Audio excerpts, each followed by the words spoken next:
Kia ora everyone, and welcome to Money and You. The topic for this episode is how has COVID-19 impacted our wellbeing and what can we do about it? With me to shed some light on this subject is the co-founder of mental health charity Voices of Hope, Gen Mora, and diversity and inclusion and wellbeing lead at MAS, Anita Flowers. Welcome to you both, and thank you for joining me on the very first episode of Money and You. Thank you for having me, or both of us. It's cool to be here. Yeah. Jen, what are some of the things that you've noticed among the Voices of Hope community? Like how are young people in particular feeling right now? Are they finding it easier this time around? Are some people finding it harder? What sort of things have you been hearing from people? It's interesting. It depends on who I've talked to. I've spoken to a few people who had really exciting milestones like their school ball and things coming up that they'd really been holding on to and looking forward to. I think there's a bunch of people that are really over it and are just, like another lockdown, it changes everything up. The thing that I've heard the most from people is it's the uncertainty of knowing how long we're going to be in this. For a lot of people, they've been like, I wish they just said to me, we're going to be in this place for 8 weeks. And it being a week and then getting to the Monday and being told it's another week, because you can't plan ahead, and it's quite hard to live with that uncertainty. So I think the lack of control and the uncertainty has been challenging for people as well. For many, the loneliness issue. I think it's an interesting time. We see a lot more people connecting online when and where they're able to do that, but it's different than connecting with people face to face, and I think people do miss that. It's been a mixture of things, different depending on who I talk to, but the general consensus has been if it goes on any longer, I think we'll go a bit mad. So yeah, short and sweet, people are hoping. Anita, what have you noticed among your whānau and your community and perhaps your colleagues as well? I echo what Jen said. The biggest thing I've heard is that uncertainty and the short time frames. Like she said, if we'd been told here's lockdown for this many weeks, people said they'd be able to plan things a little bit better. It's just the uncertainty that's really rattling some people. On the flip side of that, I have heard a lot of our parents have said that this time round it's a lot easier. They feel that there's not as much pressure on them to school their kids. That they are taking things a little bit easier, and it seems to just be a little bit more relaxed in terms of the expectations around what parents need to do and what Zoom calls are going to happen for their kids and that sort of thing. So like Jen, it's been a real mixed bag as to who I've talked to, but general gist of it is uncertainty around the timing, but that even though there is a bit of uncertainty, it seems a little bit easier this time around for the majority. There are some who have expressed a real challenge this time round with that isolation, and there's some different circumstances. So we've had some people who have moved to different areas, or they've had relationship breakups. So this time around is a little bit different, and for those people it's been really challenging, and it's been just a matter of really keeping in contact with them and making sure that they are okay, and they still do have that connection. But we also have those people who are quite enjoying it, myself included. It gives me an excuse to hermit without having to make excuses for going out. It's impacting people in so many different ways, sometimes in positive ways and sometimes in negative ways, and sometimes just I feel like, at least for me, like it's really shifted my whole mindset and the way I think about certain things and prioritize things. So I'm really curious to hear how you feel like it's impacted you. I think it's had quite a big impact actually the last year and a half. I think more so than I'd like to admit sometimes, but I think you're right. Priority-wise, it's brought to light a few things that actually are priorities for me. One of them has been running. I've picked up running in the last year and a half, and I love it. And it has had a great It's been amazing for my mental well-being, for my family. They don't have to put up with grumpy me. It's been really good. As well as that, I've had to really look at the way my flexible working is, because I care for my grandson. At times, my daughter works full time, but she's in a call centre, so is pretty strict with the timing. I can actually be a little bit more flexible with work, so I've had to sort of learn how to make sure that I'm prioritising family, and work is certainly important, but I can do an hour at night if I need to. I don't have to do an hour from 12 to 1 or 1 to 2. I can let that wait until 7 o'clock. And so flexibility's been a really big one for me, just to that priority of flexibility and for work-life balance has been massive. On the topic of money, it has made me really look at what I'm doing and how I'm spending. I've learned that I can spend a lot of unnecessarily, and so it's made me, while I think I'm quite good with money, it's made me really look at what I'm doing with my finances and where we sit. Overall, I think that the past year and a half has had a really good, it's given me a really good opportunity to reflect on where I am in life and where we are as a whānau, and what is important to myself and them. So that's sort of how it's been for me. Running, lots of running. And Jen, how about you? Any running for you, or have you been coping in a different way? No, me and running are not friends. We don't get on. We have I was going to say love-hate relationship. We just have a hate-hate relationship. So no running for me. I think the biggest thing I've learned over the last year, or the biggest learning curve from all this, has been like how to adjust to different situations. I think with that comes the flexibility side of things. I left my job. I was working at a primary school until December of 2019 and decided to jump into Voices of Hope. I was only being paid part-time but working full-time, and I was like, well, I just need to give it my all to be able to get it going and moving. And then COVID happened, so it was kind of like this moment of like, I'm going to do this, and then, oh wait, but we've got COVID now, which means less donations coming in, less ability to film our campaigns, all that sort of stuff. So it was learning to adjust. So I think if anything, I've just learned throughout this year and a half, 2 years, however long it's been now, just to be more resilient, which I think is a really important lesson. And, we learn that through challenges like this. And as well as that, I've just learned to be really, really grateful for what I do have. Which I think is something we can all work on. It's really hard. These challenging times, they really test you, but I think you really grow so much from them as well. So we've been talking a lot about well-being sort of in a broader sense, and now I think I'd love to get your thoughts on financial well-being more specifically, and what it means to be financially well. Why does money impact our well-being so much, and should it? I think that's a really good question, and I hate to say it, but you need money to survive, and if you don't have it, the stress and the discomfort that comes with worrying about where you're going to get your next meal, where you're going to get, if you can pay your power bill, has a real impact on both, like you said earlier, physical and mental well-being, not only on the person who's trying desperately to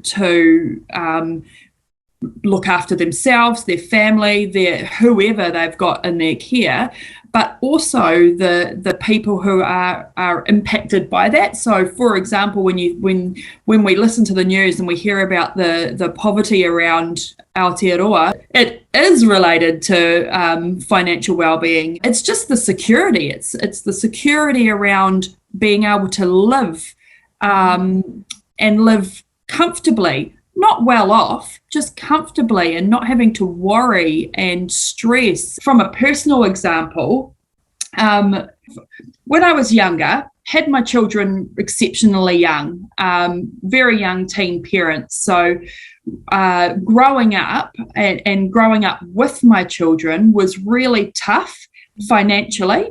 There weren't benefits and things back in the day that could help, and that what there was very, very little. So I really struggled to put food on the table, to just have the real bare essentials needed for school, things like that. It's taken a really, really long time and a really lot of hard work, a lot of learning curves, a lot of mistakes, a lot of, credit scores down in the dumps, and building back up and really taking an interest in money and financial well-being for me to get to a point now where I'm feeling comfortable and I'm in a really lucky position to be able to have some luxuries that I've worked hard for, but know that I'm very lucky to have as well. So I think financial well-being is hugely important, and feeling safe and secure and just having the bare minimum that you need to survive. Yeah. I completely mirror everything. You took the words out of my mouth. No, you said it I could have. But I think for me, it's like you said, it's having that sense of security and being able to meet your needs, and to, I guess, to be somewhat content with what you do have and where you are at. And I just think it's so important, because if you're not able to meet your needs, basic needs like, food, water, shelter, etc., whatever it may be for the individual, and you don't have that security if you're going to be able to pay your rent the next week, that does impact your mental health and well-being, because it causes anxiety and stress and low moods and confusion, and that's not healthy for anyone. So it definitely does impact, and that's why I also believe that financial well-being is really important. And I also am a strong believer, and that's why I love that things like this exist, is that we need more education in that space. Growing up, I was lucky I come from, privilege, and I'm not afraid to admit that. But, there could have been more discussion around money in school and how to manage your money and what to do with your money and what it means to have KiwiSaver and, have a bank account and all that sort of stuff, which I think would benefit people's well-being greatly. I actually agree. And I think that on the education piece, something that I think is really important is not only do we start discussing money and what we do with money early, but actually really make sure that it's targeted to their environment. So not using, really making sure that we're talking about money in the context of, if you are from a Pacifica whānau, what does that look like? What does that mean to you? So how can we talk to you about looking after your money or what you do with your money? What does it mean for a Māori family? What does that look like? What does it mean for a family of from an LGBTQ perspective? What does that mean from each individual child's environment?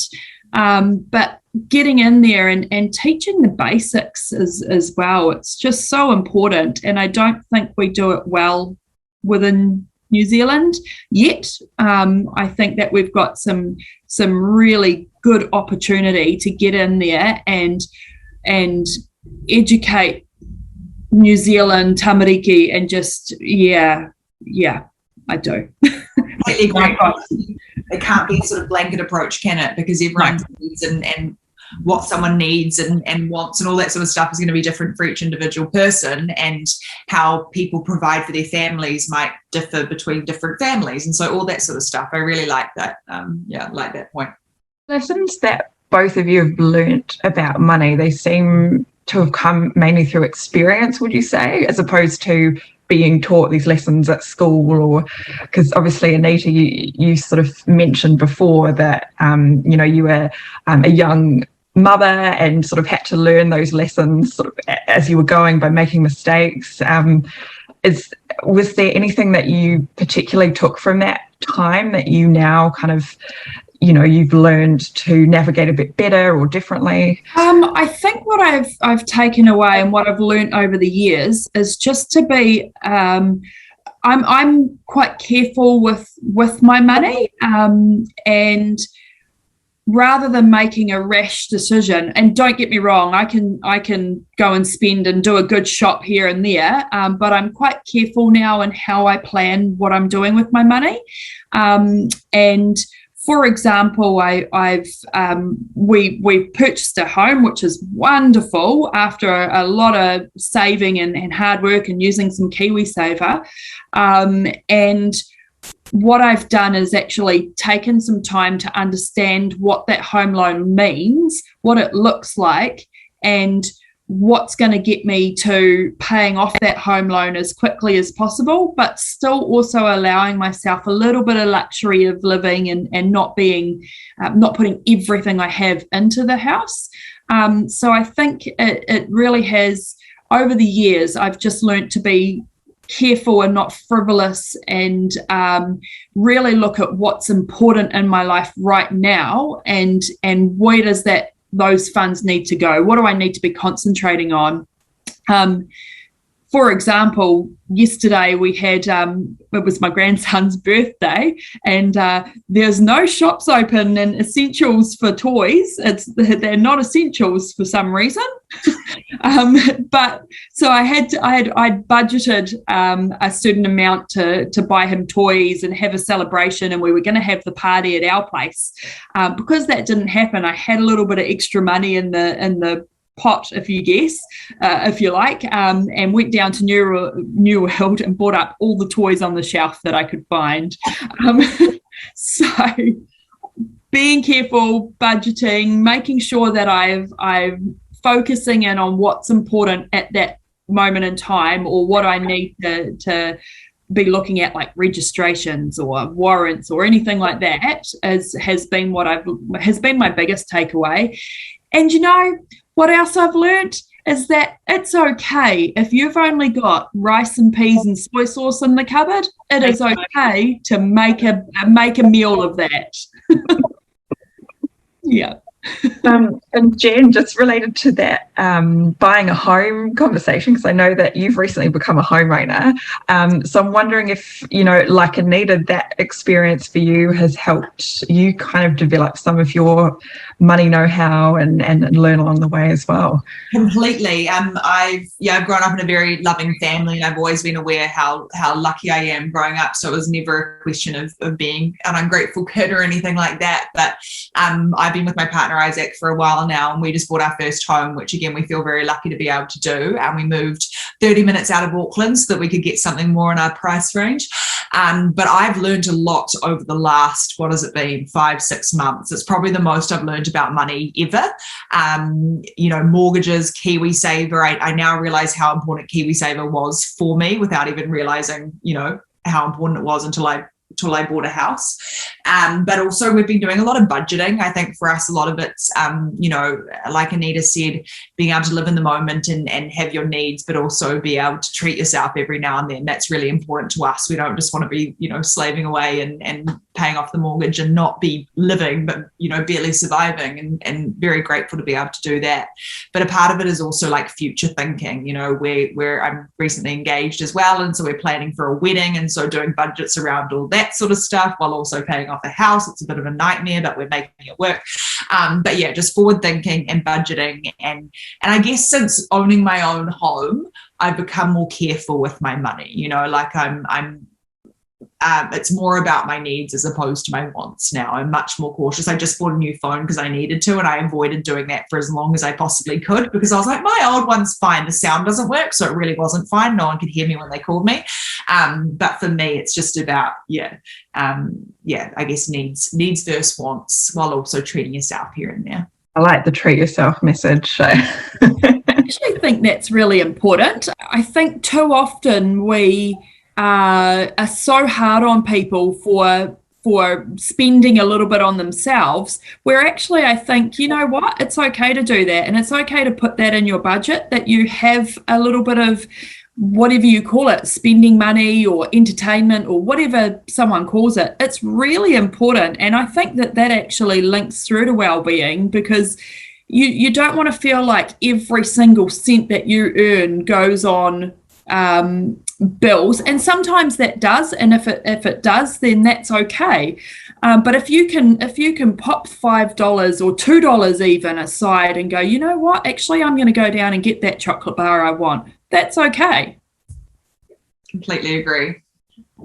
So I thought we'd wrap it up by just asking for your advice and your top tips on wellbeing broadly, and also financial wellbeing. So I don't know who wants to start. Maybe Anita, we can start with you. What would be your top tips to stay on top of your financial wellbeing, or your wellbeing more generally? I think in terms of wellbeing in general, everyone talks about getting outside, getting some fresh air, and doing a little bit of exercise, and I wholeheartedly believe that has a massive impact on your well-being. So I think if you can get outside, get some fresh air, eat well, as well as you can, that stuff really does help physically, but also just connecting in with those you love, or those you have a connection with. And talking and being upfront and honest, and sharing your feelings and thoughts, getting that out is so important for your well-being, for your mental and your physical well-being. Holding in thoughts is no good. Some thoughts you can keep inside, but when it comes to your well-being, let's get sharing. And for financial well-being, I would say same thing really, is to actually talk about it. Let's normalize talking about finances and financial well-being. It's okay to talk about money. I know that money can be a real head-butting conversation in relationships, and I don't think it needs to be. I think that if we talk about it, we share budgeting ideas. I mean, budget is I know everyone talks about you got to have a budget, but you do. If you can have a budget and you can stick to a budget, and it's hard, but if you can stick to that budget, and you can come out the other end. And you can have a little bit of fun with it afterwards if you're lucky enough to. But yeah, I think my biggest thing is let's talk about well-being, financially, physically, emotionally, the whole lot. I love what you said there. I think in terms of well-being, especially over this time, my top tips are human connection. So making sure you're connecting with those around you. You can do that through FaceTime, Zoom. I was going to say write someone a letter, but I don't even think we can do posting of letters yet. But I just think it's really important to keep that up. I think it's also really important to distance yourself from the news sometimes, or rely on one reliable news source as opposed to having 20 million things coming at you at once, because I think that can be really overwhelming and confusing. My next one would be rest. It's okay to sit around and do nothing. You don't need to compare your situation to other people's. And gratitude. I think it's always important for us to practice gratitude. It really puts things into perspective, and can make moments that seem really tough a little bit easier by reminding ourselves, that we do have things to be grateful for. And then reach out if you need to. There's helplines and phone services that are still working, and people that care about you. So yeah, if you need to talk to someone, pick up the phone and give someone a call. Love everything that you said, and I just want to say thank you so much again to both of you for joining me, and sharing a bit about your personal stories, and what wellbeing means to you. It's hopefully it'll help other people out there as well, kind of think a bit more about how they can improve their own wellbeing, whether it's their general well-being or their financial well-being in particular. So yeah, massive thank you to both of you. Most welcome. Thanks for having us.